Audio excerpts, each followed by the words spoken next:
Connaissez-vous l'effet Pygmalion ou la prophétie autoréalisatrice? Le nom de Pygmalion vient d'un sculpteur de la mythologie grecque qui avait fait une statue de la femme parfaite pour lui.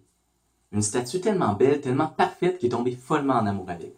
Et que la déesse Aphrodite, la déesse de l'amour, a choisi de donner vie à la statue pour qu'ils puissent vivre ensemble. Rosenthal et Jacobson se sont posé une question. Est-ce que les attentes qu'on a envers quelqu'un vont avoir un impact sur les résultats qu'ils vont avoir?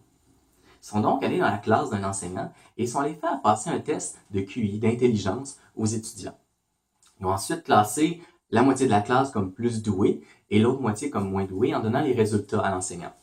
Ils sont revenus à la fin de l'année pour aller voir comment est-ce que les étudiants avaient réussi. C'était quoi les résultats qu'ils avaient maintenant à leur test. Pour se rendre compte que ceux qui avaient été classés comme plus doués avaient des meilleurs résultats et moins doués des moins bons résultats. Sauf qu'en fait, ils avaient été classés totalement au hasard. La seule différence, c'était que l'enseignant avait les résultats de la personne. Et quand on y pense, c'est un peu logique. Si on est convaincu que quelqu'un est intelligent, a la capacité de comprendre, on va prendre le temps de lui expliquer peut-être de différentes manières et on va se remettre nous en question plutôt. Est-ce que je l'ai bien expliqué? Si de notre côté, on pense que la personne n'a pas le potentiel de réussir, ben on va peut-être prendre moins de temps pour l'expliquer d'une manière moins claire et la personne a beaucoup moins de chances de réussir.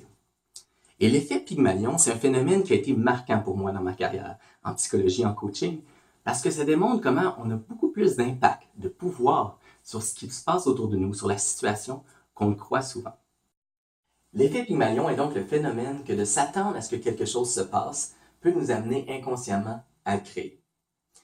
Maintenant que vous savez ça, est-ce qu'il y a certaines croyances par rapport à votre potentiel, au potentiel de quelqu'un d'autre, ou aux intentions que vous attribuez à d'autres personnes, que vous aimeriez remettre en question pour voir comment est-ce que ça peut changer la situation et les résultats? Je vous souhaite une très belle journée et à bientôt!